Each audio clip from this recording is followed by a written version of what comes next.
Salut les amis et bienvenue dans une autre ciné. Aujourd'hui, particularité, je vais commencer une espèce d'émission qui s'appellera Une saga, une histoire. Et on va commencer par l'épisode 1. Et oui, donc du coup, ça fait, je vous parlais d'une franchise, c'est peut-être même la franchise la plus longue du cinéma. Ça fait 60 ans. Un homme en costard fume des clopes, séduit des femmes, sauve le monde, et commande des martinis, voire même après des vodka martini au shaker, pas à la cuillère. Bien sûr, je parle de l'agent secret le plus célèbre du cinéma, c'est-à-dire l'agent James Bond 00, matricule 007. Alors, c'est aussi le plus célèbre, mais également l'agent le plus controversé.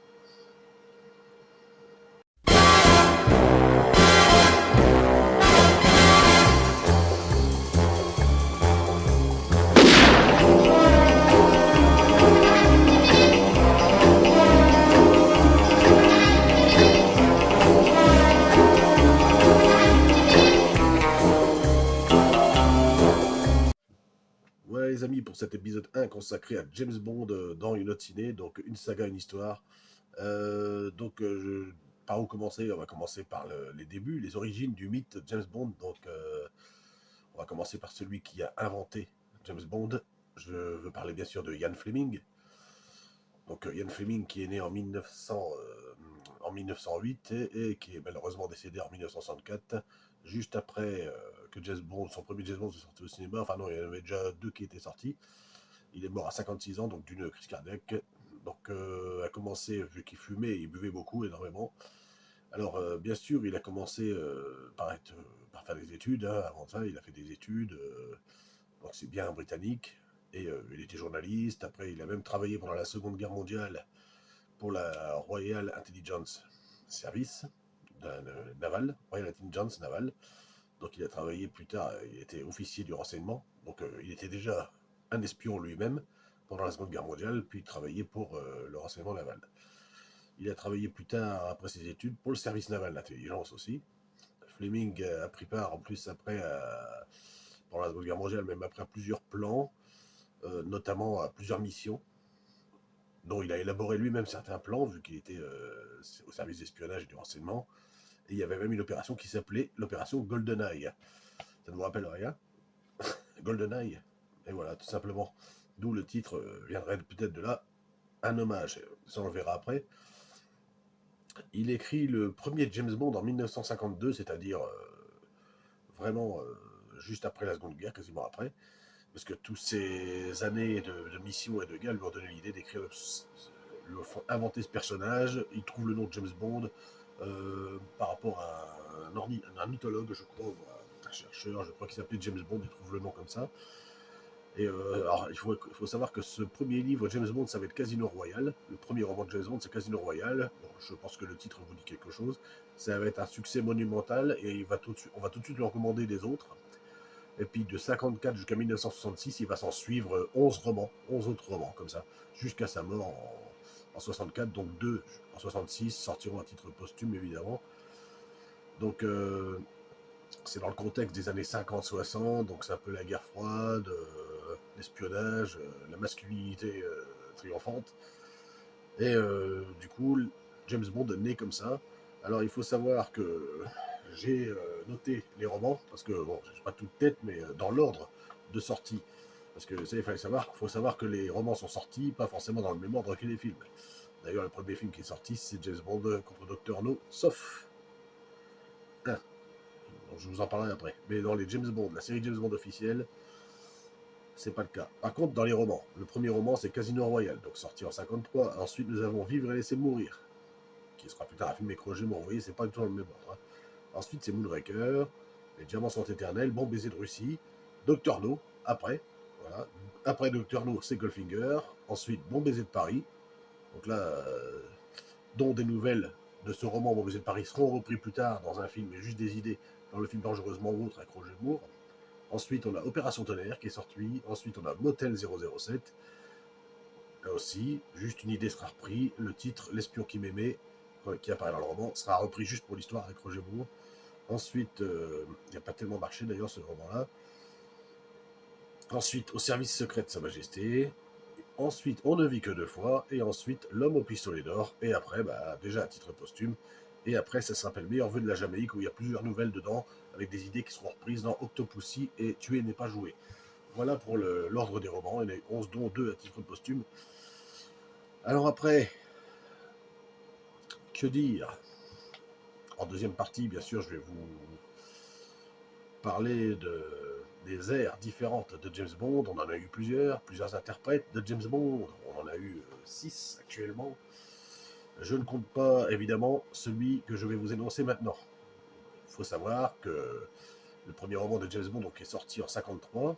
Un an après, c'est-à-dire en 1954, on a eu un téléfilm qui est sorti, donc directement pour la télévision, un tout petit téléfilm, c'est limite un court-métrage, même qui dure 48 minutes, et un téléfilm donc, qui s'appelle Casino Royale, donc vraiment tiré du premier roman, et avec un certain Barry Nelson dans le rôle. Sauf que Barry Nelson, dedans, joue James Bond, un agent de la CIA, donc américain. Déjà, vous voyez, ça a été déjà pris par les Américains, dès qu'ils ont eu le roman, ils ont pris ce téléfilm, qui dure 48 minutes, et qui n'est franchement pas terrible. J'ai réussi à avoir un bout une fois, et bon, c'est pas terrible. Même malgré que ce soit un ancien film en noir et blanc et tout ça, mais c'est vraiment pas terrible. 48 minutes, il n'y a vraiment pas assez pour raconter toute l'histoire, c'est vraiment bâclé. Et donc, en plus, James Bond là-dedans est américain, c'est un agent de la CIA, et qui va se faire aider après par un certain. Comment il s'appelle? Clarence Leiter. Clarence Leiter, qui, bien sûr, dans le vrai roman Casino Royale, etc., s'appelle déjà Félix Leiter, qu'on reprendra bien sûr après dans les films, qui sera l'ami de James Bond. Voilà. Donc c'était pour vous dire, la première incursion de James Bond, c'était dans ce téléfilm, mais bon, ça ne compte pas vraiment. Voilà. Ensuite, eh bien, on va commencer la série. Donc la série de films a commencé en 1962 avec Sean Connery dans le rôle principal. Sean Connery qui est né en 1930 et mort en 2020, bien à 90 ans. Et donc Sean Connery, que vous voyez ici, que dire? En plus, je vais vous y mettre la liste de ses films. Vous voyez, tous les James Bond de Sean Connery sont juste ici. Alors, Sean Connery, que dire? C'est le charme brut et, on va dire, les femmes diraient le plus macho, on va dire, le plus machiste, on va dire, des James Bond de l'époque, mais aussi le plus charismatique. C'est le Bond originel, au final. Et bien sûr, avec cette instruction, c'est avec lui déjà que commence le gun barrel. Donc le gun barrel, c'est le fameux tunnel, le canon qui s'approche comme ça, on voit James Bond marcher, et où après James Bond se met à tirer à travers avec le sang qui coule. Voilà, ça c'est le gun barrel avec la fameuse musique derrière, le fameux thème de James Bond qu'on ne présente plus. Et bien sûr, il y a eu un impact culturel vachement important dès la séquence d'entrée de James Bond, dès la séquence d'entrée de Sean Connery. Celle-là, vous pouvez pas la louper. Bond. James Bond. Que dire de Sean Connery? C'est quand même le. Sean Connery, comment vous dire? C'était le seul acteur, enfin, en tout cas le seul James Bond, je dirais, qui pouvait porter un smoking sous une combinaison de plongée sans avoir l'air ridicule, on va dire, parce que après les autres c'était un peu plus ridicule. Et lui, il avait vraiment un charisme fou, je trouve, Sean Connery dans ce rôle. Et il faut savoir aussi qu'à l'époque, oui, malgré ce qu'on en dit, c'est vrai que les hommes c'était un peu plus, c'est vrai que c'était à l'époque c'était un peu la puissance comme ça, l'homme, la femme était un peu, voilà, mais c'était dans le roman, c'était comme ça. C'est vrai qu'à l'époque, Sean Connery, il pouvait claquer les fesses d'une femme et sauver le monde dans une même scène. Voilà, c'est vrai.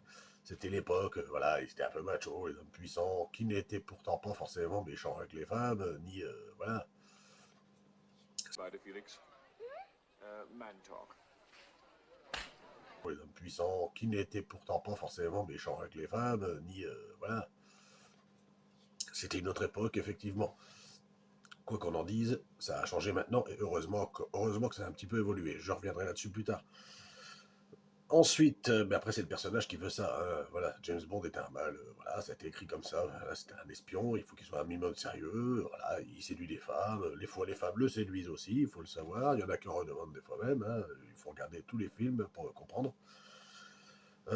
ensuite, eh bien, voilà, que dire de Sean Connery? On a tous ces films, donc Dr. No, que dire de Dr. No? Dr. No, c'est le premier là où on le voit arriver, donc il est vraiment, on a l'impression d'avoir un tueur froid, glacial, mais alors pas tellement. On voit c'est un professionnel, et puis bon après, évidemment, il va tomber, donc on va dire dans cette première mission qu'on voit au cinéma, du moins, euh, essayer de suivre la piste d'un certain Dr. No, et on aura évidemment la scène sculpturale quand il arrive sur l'île Dr. No, où il rencontre la sublime Ursula Andress qui sort de l'eau là en train de chercher ses coquillages. C'est vraiment excellent. Et une très belle scène, et c'est là que tout, ce n'est pas que les femmes ne sont pas que des objets, c'est là qu'on voit le glamour tout de suite des James Bond girls. On le voit directement dès le premier film, quoi. Et il est vrai que Ursula Andress était quand même une très belle femme à l'époque, et elle envoyait tout son charme, rien que dans une scène. Et puis c'était réglé. Scène qui a été reprise plus tard par la Libéry, à peu près, qui sortait de l'eau aussi pour Meurt un autre jour avec Pierce Brosnan. Une espèce d'hommage, je pense, cette scène. Ensuite, Mon baiser de Russie, ça continue en 1963, toujours réalisé par Terence Young. Donc, Mon baiser de Russie, toujours pareil. Hein, donc, Sean Connery va se battre contre. Il y a plusieurs scènes intéressantes. Le spectre commence déjà à arriver. Donc, le chef du spectre, Blofeld, dont on ne voit toujours pas le visage. Blofeld, on voit toujours son chat blanc et tout ça, mais voilà, c'est le chef du spectre, donc une organisation criminelle qui va envoyer, dont le docteur No travaillait déjà pour le spectre. Maintenant, c'est pour venger le docteur No, il va proposer à Rosa Klebb, donc une agence soviétique, de demander à une femme d'essayer de piéger James Bond avec un espèce d'appareil, le lector, histoire de l'attirer pour que, mais en fait, le lecteur existe vraiment. Et en fait, la bonne femme, la femme russe, donc l'agente, elle va tomber amoureuse de James Bond et elle va jamais le trahir jusqu'au bout, quoi. Elle ne va pas le trahir, et puis exactement comme il va se passer, évidemment, de la séduction, des jeux de séduction, exactement. Rosa Klebb, donc une des ennemies principales de ce film, et Robert Shaw qui joue Donald Grant, et la bagarre qu'il fait avec James Bond dans le train, dans l'Orient Express, je crois que c'est dans l'Orient Express. La bagarre dans ce train est monumentale. Vous verrez, la baston elle est excellente. Ensuite, alors, moi, c'est les premiers James Bond, c'est déjà mes préférés, jusqu'au moins au quatrième, mais je veux pas dire que j'ai un faible pour les deux qui vont arriver. Là, c'est Goldfinger, donc avec Gadfrog dans le rôle du méchant Auric Goldfinger. Donc c'est le méchant obsédé par l'or, complètement obsédé par l'or, et lui, tout ce qu'il veut, lui, c'est braquer la banque de Fort Knox en lâchant une espèce d'engin atomique dedans, histoire que les lingots soient radioactifs, donc du coup pendant une durée de 58 ans. Et seul lui et sa bande auront accès à Fort Knox, du coup. Alors lui, son plan, c'est de braquer Fort Knox et de le laisser sans faire sortir les lingots de la banque, vu que ça sera à lui. Donc, son idée, c'est ça. Évidemment, James Bond va l'empêcher. Voilà, j'ai super adoré ce film. Et la scène monumentale, évidemment.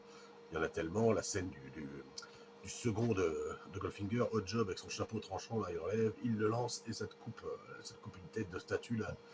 J'adore cette scène, la scène du golf, la scène de Jim Masterson qui essaye de venger sa sœur. De Jim Masterson qui travaille pour Goldfinger, qui trahit Goldfinger en tant que James Bond, et qui est repeinte en or. Du coup, elle est repeinte d'une peinture en or sur le lit. Évidemment, elle meurt comme ça, mais c'est une des scènes les plus marquantes. Elle est même sur l'affiche originale du film, vous verrez. Elle meurt asphyxiée. Cette scène-là, déjà, elle est monumentale. Quand Sean Connery la découvre comme ça, il a envie de la venger parce que c'est une mort. Elle a dû souffrir. C'est une mort atroce. Voilà. Ensuite, nous avons eu Opération Tonnerre. Ça aussi, c'était un de mes préférés quand j'étais petit. J'adorais ce film. Donc là, avec Emilio Largo comme méchant.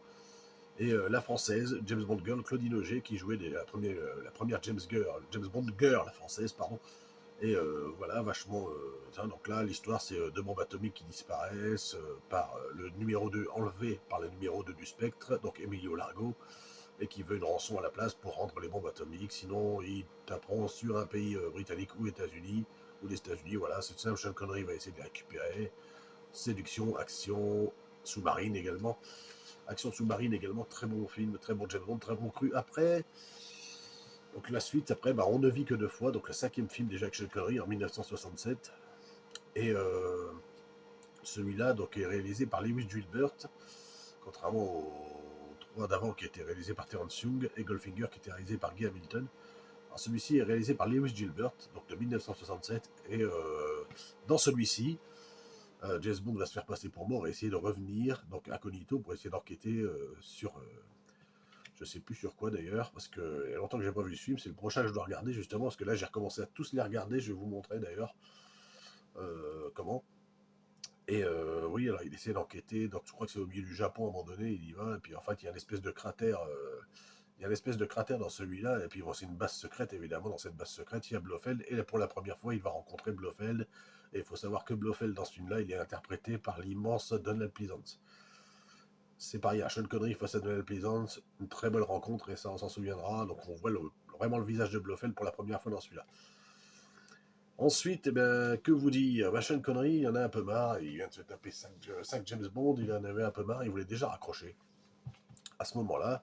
Et donc on est en 1969, il cherche du coup quelqu'un pour le remplacer, et il y en a un qui trouve George Lazenby, je sais plus quoi, dans un téléfilm, dit là il fera un beau James Bond, un certain George Lazenby qui n'était vraiment pas trop connu, pas connu du tout même. Good morning. My name's Bond. James Bond. Et donc c'est lui qui va être choisi pour un seul film, vous le voyez là. Donc pour un seul film, ça sera au service secret de Sa Majesté. Donc c'est un film qui s'était sous-estimé à l'époque et qui est devenu culte aujourd'hui par rapport à plusieurs scènes qui se déroulent là-dedans, et vous allez comprendre pourquoi. Dans cette scène-là, il doit infiltrer une espèce de, comment dire, de camp de villégiature dans la neige, enfin dans les montagnes comme ça. Et puis c'est là, juste avant justement, qu'il rencontre une fille qu'il essaie de sauver de la noyade, jouée par Diana Rigg, la fille. Donc Diana Rigg, c'était Emma Peel dans la série Chapeau blanc et bottes de cuir. Et Blofeld, là-dedans, est joué par Telly Savalas. Il faut le savoir, donc ce n'est plus Donald Pleasance, c'est Telly Savalas. Alors, ils doivent enquêter après dans des espèces de villégiatures, donc lui et Teresa, donc jouée par Diana Rigg, qu'il sauve, qui est une comtesse qui veut en finir avec la vie, et au contact de James Bond, elle va reprendre goût à la vie. Et évidemment, ils vont tomber amoureux. Et va s'en suivre la fin après. Je vous expliquerai après, je ne vais pas vous spoiler, mais sachez que dans celui-là, James Bond se marie. Et il va évidemment se passer quelque chose qui ne va pas lui plaire, effectivement. Alors, il y a une petite incohérence dans le film, c'est-à-dire que là-dedans, quand vous regardez le film, Blofeld ne connaît pas James Bond, alors que je viens de vous dire que juste avant, il y a eu On ne vit que deux fois, ils se rencontrent. C'est normal, parce qu'ils n'ont pas tenu compte de l'ordre des romans. Le roman Au service secret de Sa Majesté sort avant le roman On ne vit que deux fois. Donc c'est forcé qu'ils ne se connaissent pas. Sauf que là, ils ne l'ont pas respecté au niveau de l'ordre des films. C'est pour ça qu'en fait, ils auraient dû changer ça pour le film, faisant en sorte qu'ils s'étaient connus dans On ne vit que deux fois, et que là, ils se reconnaissent. Bon, effectivement, ils n'ont pas tenu compte. C'est pour ça que là-dedans, ils ne se connaissent pas. Donc on va dire qu'ils se rencontrent pour la première fois, une deuxième fois. Voilà. C'était juste la petite incohérence. Bon, du coup, c'est pas très grave, vu que ça nous fait deux belles rencontres quand même, au cas où. Donc, je vais spoiler pour ceux qui n'ont pas vu Au service secret de Sa Majesté, je vais être obligé de le dire. Parce que sa femme, à la fin, il se marie, et puis bien sûr, Blofeld étant toujours vivant avec une de ses acolytes, mitraille la voiture de James Bond, évidemment, sa femme se fait tuer. Et vous vous doutez bien, James Bond ne pleure pas, mais il est très triste. Donc, il va devoir, bien sûr, vouloir venger sa femme. Du coup, le rôle va être repris en 1971, du coup, quand même, une sixième fois par Sean Connery. Et réalisé cette fois par Guy Hamilton, toujours. Donc là, Sean Connery revient pour régler des comptes. Il veut venger sa femme au début, qui était tuée du tout par Blofeld. Du coup, là, ça se suit très bien au niveau de la suite. Et il revient pour essayer de trouver Blofeld. Mais le problème, c'est que Blofeld a créé un clone de lui, et il invente encore une histoire je sais pas, de bombes atomiques, je ne sais plus quoi. Enfin, c'est un des opus les plus faibles, là, il faut le dire. Ça commence un peu à s'affaiblir. J'adore tous les James Bond, mais ceux-là sont un peu plus faibles. Déjà qu'on ne vit que deux fois, à part la rencontre avec Blofeld, je trouvais déjà que ça s'affaiblissait. Et Sean Connery est revenu vraiment, cette fois, je vais dire pour la dernière fois. Allez, vous me croyez si je vous dis que c'est la dernière fois que Sean Connery fait le rôle? Pour les connaisseurs, je sais pas. Peut-être. Alors, ensuite, donc il revient pour Les Diamants sont éternels. Bon, c'est pas le meilleur non plus. Ensuite, on va passer à l'ère Roger Moore. Donc Roger Moore qui a enchaîné donc, juste après en 1973. Alors non, avant je voulais revenir sur autre chose. Il y a eu effectivement, en 1967, donc pendant que sort On ne vit que deux fois, il y a eu une parodie de Casino Royale aussi qui a été faite en 67 avec David Niven dans le rôle de Sir James Bond. Alors ça ne fait pas partie de la série, hein. C'est hors série, ça fait partie c'est une parodie hors série, mais vous pouvez la regarder, c'est assez drôle. Il y a de l'acteur, il y a David Niven dans le rôle de James Bond 007 qui est devenu un lord. Orson Welles qui joue le rôle du chiffre, Ursula Andress qui revient dans l'univers James Bond, cette fois dans la parodie dans le rôle de Vesper Lynd, et vous allez rire, Woody Allen dans le rôle du méchant Dr Noé, non pas Dr No, Dr Noé. Voilà, il y a même une apparition de quelques acteurs, dont Jean-Paul Belmondo qui joue une petite apparition vraiment d'un légionnaire français. C'est sympa à voir, c'est sympa. Ensuite Roger Moore, donc, qui nous a quittés aussi en 2017 à presque 90 ans. My name's Bond. James Bond. C'était le James Bond le plus fun, le plus quiche, limite cartoon, qui rappelle un peu le type pop. Ça commence à devenir un petit virage popcorn entre les années 70 et les années 80. Et Roger Moore, c'était quand même le plus fun et le plus drôle. Tiens non. Bah oui. Et l'humour, plus de gadgets aussi, plus de méchants mégalos. Et ce qu'il y a de bien, c'est que Moore, c'était un peu le tonton. C'était un peu le tonton 007, c'est-à-dire qu'il nous sortait, il était capable de sauver le monde entre deux vannes de tonton. Et donc la liste des films, vous la connaissez, hein. Elle est là. Je ne vous dis pas mon préféré, vous avez regardé, il y a Vivre et laisser mourir en 73, L'homme au pistolet d'or en 1974 où il affronte Christopher Lee. J'ai trouvé quand même très bien celui-là. De toute façon, je les aime tous, c'est James Bond, mais ouais, avec quelques qualités. Vivre et laisser mourir avait déjà quelques faiblesses, malgré qu'il y avait Yaphet Kotto et Jane Seymour. L'homme au pistolet d'or, son duel avec Christopher Lee est plutôt bien, sauf que, bon, Christopher Lee, il en fait un peu des caisses, mais bon, il est super bien en méchant. L'espion qui m'aimait en 1977, ça, c'est un de mes préférés. C'est là qu'on voit pour la première fois, donc ça, c'est de l'histoire avec les sous-marins aussi, c'est pareil, hein. C'est qui pique des bombes et puis qui essaye de. Un méchant qui s'appelle Strandberg qui sait piquer des bombes et qui veut détruire la Terre pour créer un monde sous-marin. Et c'est là-dedans qu'on découvre pour la première fois le méchant requin, joué par Richard Kiel, qui reviendra justement dans celui d'après, Moonraker en 79, avec cette fois une conquête de l'espace par un méchant mégalo appelé Hugo Drax, joué par Michael Lonsdale. Et là, requin revient et vous verrez ce qui se passe dans le film si les gens ne l'ont pas vu. Pour ceux qui l'ont vu, vous savez ce que requin devient à la fin. Ensuite, Roger Moore, il continue pour son 5e film en tant que James Bond, Rien que pour vos yeux en 1981, où on a encore une James Bond girl française, c'est Carole Bouquet. À l'époque, où il y a une petite poursuite en 2 chevaux jaunes, ça fait penser un peu aux poursuites du gendarme, mais c'est pas mal. Vous verrez, c'est assez drôle. Pour ceux qui ne l'ont pas vu, naturellement. Ensuite, James Bond, à la Roger Moore, bon, on voit qu'il a pris un petit coup de vieux déjà, hein, en 83, il nous fait Octopussy. Alors, il faut savoir que en 83, Octopussy, ça sort en même temps qu'un autre James Bond. Eh oui, il y a eu deux James Bond cette année-là, en 83. Il y a eu un autre James Bond parce que, en fait, si vous vouliez, à l'époque, dans les étoiles, c'était en 1963, un homme appelé Kevin McClory voulait adapter Opération Tonnerre.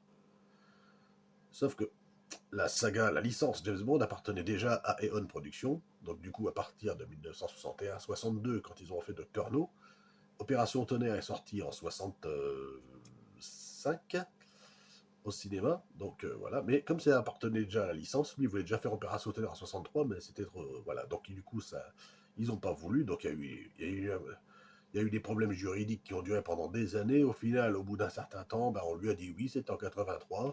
Donc du coup, pour qu'il fasse un remake, on va dire, d'Opération Tonnerre. Et qui ils ont rappelé pour faire James Bond, ce James Bond du coup qui est sorti, hein, en même temps 83, enfin quasiment la même année. Alors, pas le même mois je crois, mais ils sont sortis. Et bizarrement, il a un peu marché, il a un petit succès quand même. Et ils ont rappelé Sean Connery pour faire le rôle de James Bond, dans un James Bond non officiel, mais c'est quand même son septième film. Ce qui veut dire que Sean Connery et Roger Moore ont fait 7 films de James Bond, tous les deux. Donc il y a des problèmes juridiques, et puis donc c'est quand même un remake officiel d'Opération Tonnerre. Il faut savoir qu'ils ont juste changé un peu les noms des personnages, mais sinon c'est bien. Et ce film avait été réalisé par Irving Kershner, qui sortait tout juste de Star Wars l'Empire contre-attaque en 1980. Voilà pour la petite anecdote de ceux qui ne savaient pas. Jamais plus jamais, vous pouvez le trouver en Blu-ray sur Amazon, vu qu'il ne fait pas partie de la collection officielle. Ça, je vais vous montrer aussi un autre truc après. Donc voilà, alors James Bond du coup avait sorti à cette époque-là son 6e James Bond, donc Octopussy en 83. Donc Octopussy, dedans c'est une femme qui se fait appeler comme ça parce qu'elle a une espèce de tatouage, et elle a une pieuvre, un tatouage de pieuvre, et puis elle a une pieuvre dans un aquarium, vous verrez. Et là James Bond doit arrêter un homme qui veut faire exploser une énorme bombe dans un autre pays, un général russe, aidé par Kamel Khan, un prince indien qui est un peu cinglé, mais joué par Louis Jourdan, l'acteur français Louis Jourdan. Alors il faut savoir qu'il joue le méchant là-dedans. Ensuite, bizarrement, le dernier James Bond avec Roger Moore, c'est Dangereusement Vôtre, et je l'adore celui-là. Je sais pas pourquoi, tout le monde me dit Roger Moore il est trop vieux, tout ça il est trop vieux. Ouais, peut-être, mais bon. Après, c'est vrai qu'il n'avait plus l'âge de faire toutes ses cascades lui-même, mais il en fait quelques-unes. Moi, je le trouve fun, justement, ce que je disais au début. Il y a Grace Jones dedans, qui joue on va dire, la complice du méchant. On a une blonde, c'est vrai, dedans, qui est jouée par Tanya Roberts, paix à son âme, qui faisait un peu potiche dans le film, je reconnais. Bon, des fois, elle joue un peu, oui, elle joue un peu la blonde nunuche. C'est vrai que, bon, ils auraient pu faire un peu mieux à ce niveau-là, mais bon. Mais Roger Moore joue toujours aussi bien le rôle de James Bond. Je trouve que là, il quitte vraiment, ils mettent le paquet au niveau action, niveau scénario. Ça part un peu dans tous les sens aussi, c'est vrai, mais c'est fun, quoi, c'est fun. Et puis, bon, le meilleur attrait là-dedans, c'est le duel qu'il a avec Christopher Walken, qui joue le méchant Max Zorin, complètement taré. Christopher Walken, non, mais Christopher Walken là-dedans, c'est un de mes méchants préférés parce qu'il est complètement barré, ça se voit, Et puis j'adore le duo le duel qu'il fait avec Roger Moore, puis surtout à la fin, sur le pont du Golden Gate, la baston finale. Non, franchement, je suis désolé, pour moi, un des meilleurs Roger Moore, en tout cas pour moi. Ensuite, il va falloir passer le relais. Eh oui, déjà, oui. Là, ça y est, on est en 85, c'était en 85, Dangereusement Vôtre. Ça y est, on est en 87, donc 2 ans plus tard, il trouve déjà un successeur, c'est Timothy Dalton. Who are you? Bond, James Bond. Timothy Dalton, parce que Timothy Dalton, figurez-vous, il l'avait déjà contacté pour jouer James Bond au service secret de Sa Majesté, c'est-à-dire en 1969. Mais Timothy Dalton avait refusé, se considérant trop jeune, 22 ans à l'époque, pour le rôle. Voilà, donc du coup là, il est engagé pour un film, 2, voire plusieurs. Ça va être Tué n'est pas joué, en tout cas pour l'instant, en 1987. Et ça sera en 1989, Permis de tuer. Donc, qu'est-ce qu'on pense, les gens de Timothy Dalton? Il a été un peu rejeté au début par les fans. C'est le plus sombre. Il était un peu mal reçu à l'époque. Maintenant, il a été un peu plus réhabilité. D'ailleurs, ces 2 James Bond ont été réhabilités. C'est le plus sombre et réaliste, Timothy Dalton, comme personnage. Mais c'est aussi en même temps un retour aux sources au roman. Il faut savoir que dans le roman, James Bond, il est quand même un peu... il n'est pas forcément aussi marrant que Roger Moore le représente dans ses films. C'est vraiment un homme un peu froid, un peu sérieux quand même dans le travail. Donc ces 2 films, Tuer n'est pas joué et Permis de tuer, sont pour moi 2 bons films d'action et d'espionnage. Avec Timothy Dalton, je trouve qu'il fait le taf. Voilà, on ne pourra pas aller plus loin avec lui. Il a fait que 2 films. Alors il faut savoir que non, il devait également faire 6 ans après GoldenEye, mais ça a mis 6 ans. Il y a eu des problèmes de production, il y a eu un truc, donc il y a eu plein de problèmes. Donc du coup, GoldenEye, il est sorti que 6 ans plus tard, donc en 1995. Timothy Dalton a lâché le rôle, du coup, à Pierce Brosnan. Inversement, aussi, Timothy Dalton a eu la chance de pouvoir faire ces 2 films-là.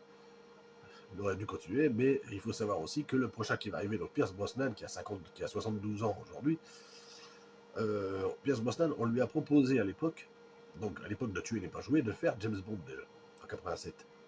Aussi, on lui avait proposé aussi à la place de Timothy Dalton, mais lui, Pierce Brosnan, il était en contrat pour sa série Les Enquêtes de Remington Steele. Du coup, il ne pouvait pas nier ce contrat, donc il était obligé de rester pour finir les saisons de cette série. Et en plus, il faisait aussi des films déjà entre deux. Donc en fait, il n'a pas pu le faire à cette époque-là. C'est pour ça qu'ils ont pris Timothy Dalton.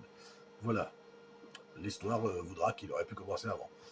Mais du coup, Pierce Brosnan a quand même eu son rôle en 1995 dans le premier GoldenEye.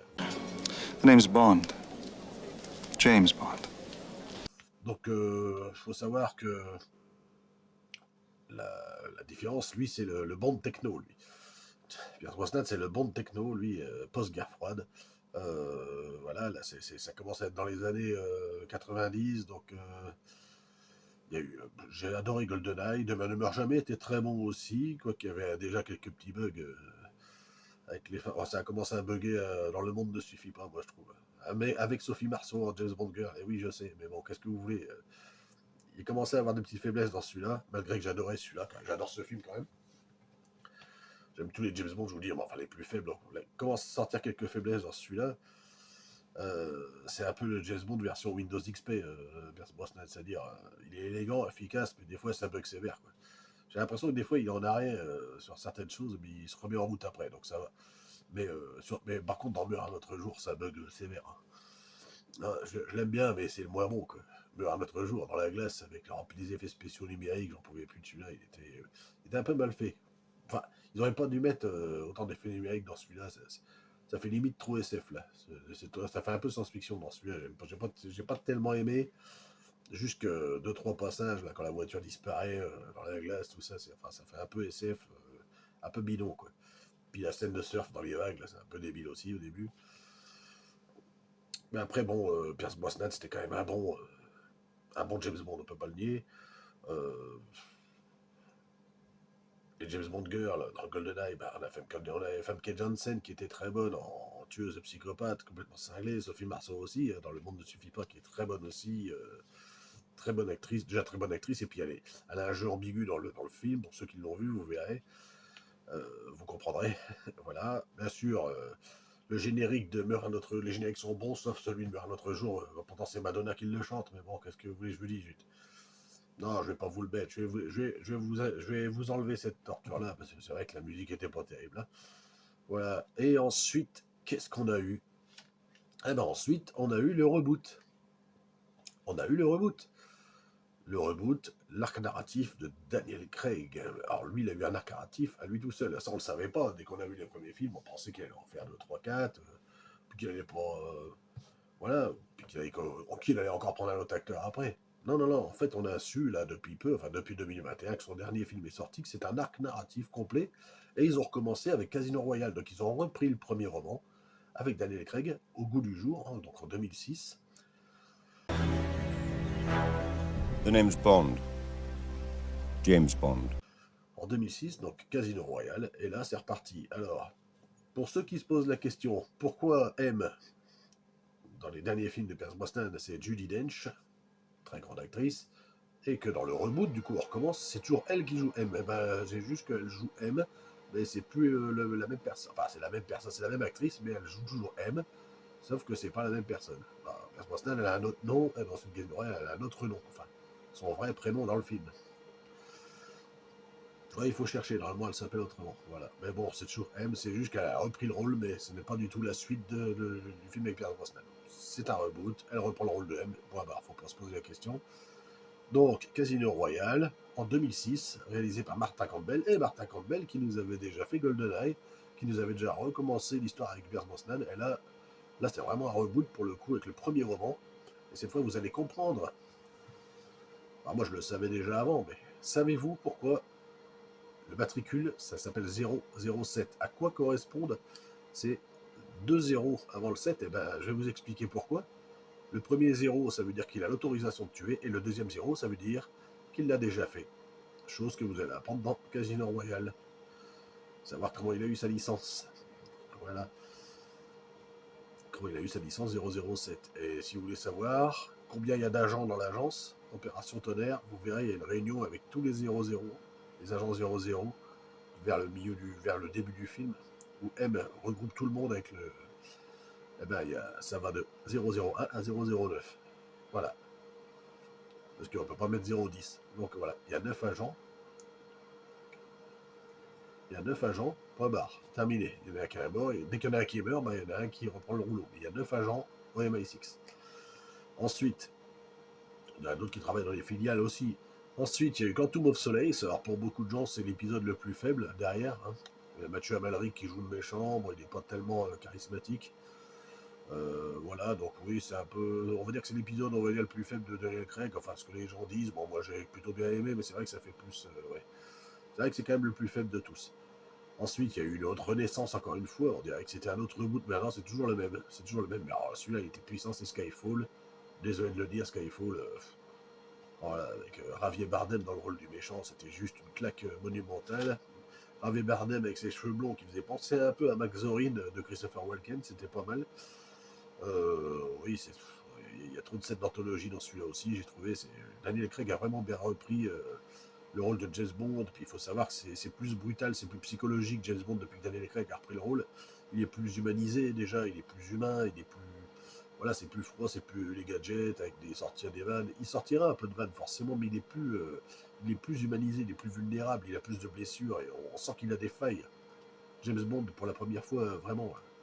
Et c'est pas mal qu'ils ont fait au niveau de l'évolution de son ton, au niveau du ton du personnage, tout ça, un vrai narratif. Et je reviendrai après à la fin. Ensuite, il y a eu Spectre en 2015 où on revoit une nouvelle fois un nouveau personnage qui interprète un nouveau Blofeld. Et vous verrez quel acteur joue Blofeld. Je pense que vous le savez, c'est Christophe Waltz. Voilà.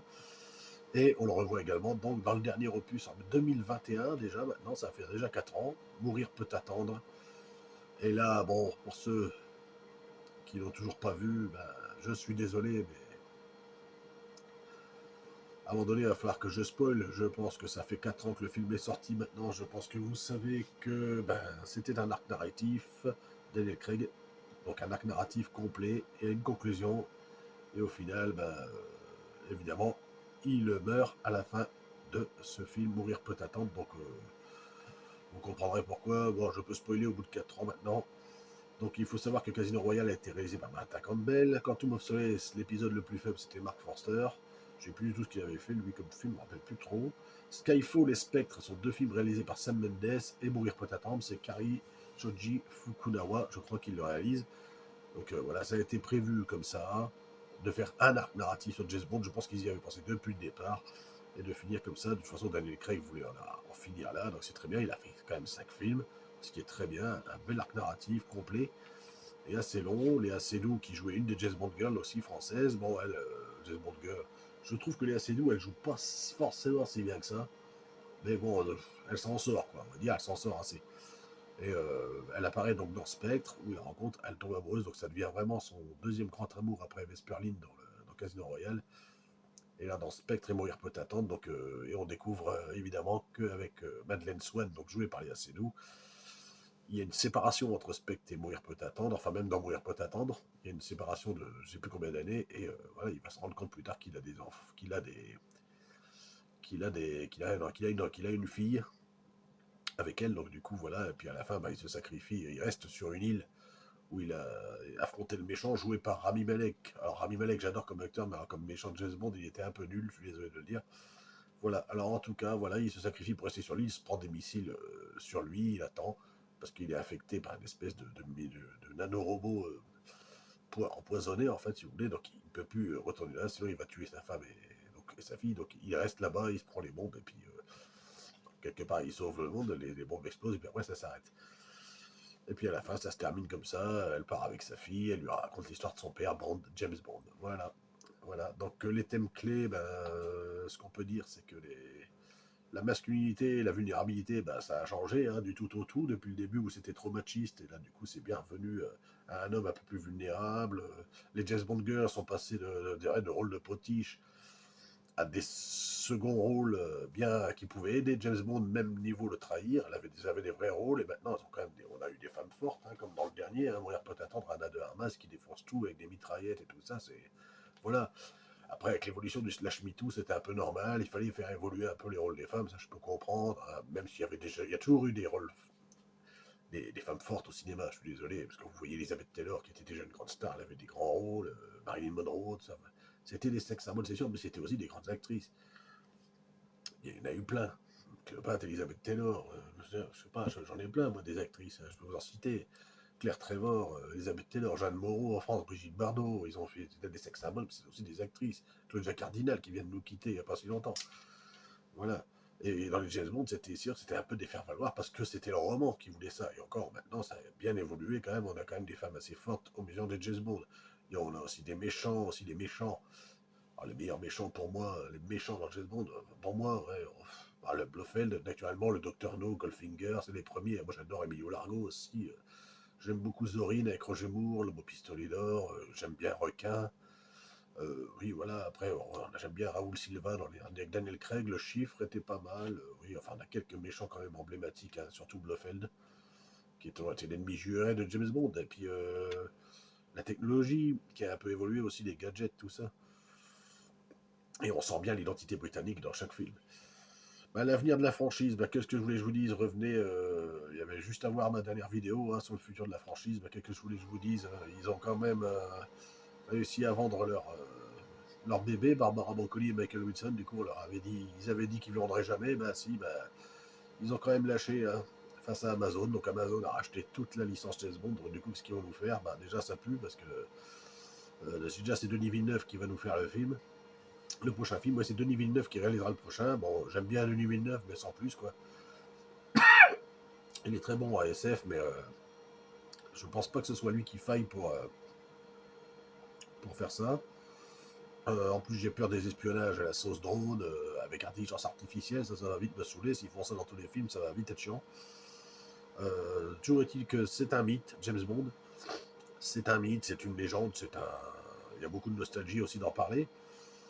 Il reste unique, ça reste la franchise où il y a le plus de films, en tout cas. C'est pour ça que refaire James Bond maintenant, pour moi en tout cas, je ne vois pas l'utilité, surtout ce qu'ils viennent de nous faire là. Denis Villeneuve, on apprend que c'est lui.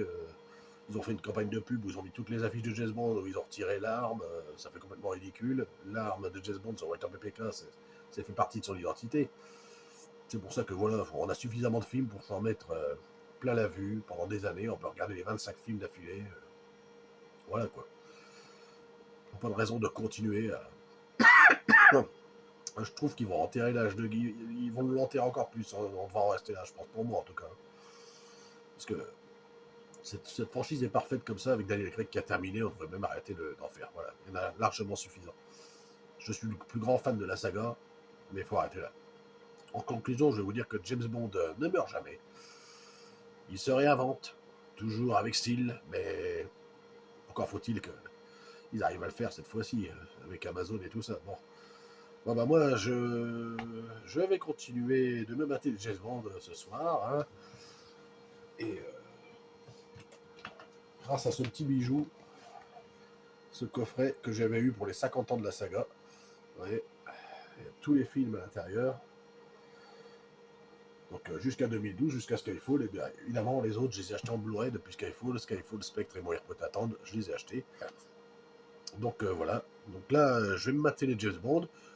Je vous souhaite qu'on se revoit bientôt pour une prochaine saga, une histoire. On parlera peut-être de Star Wars, tiens, tant qu'à faire.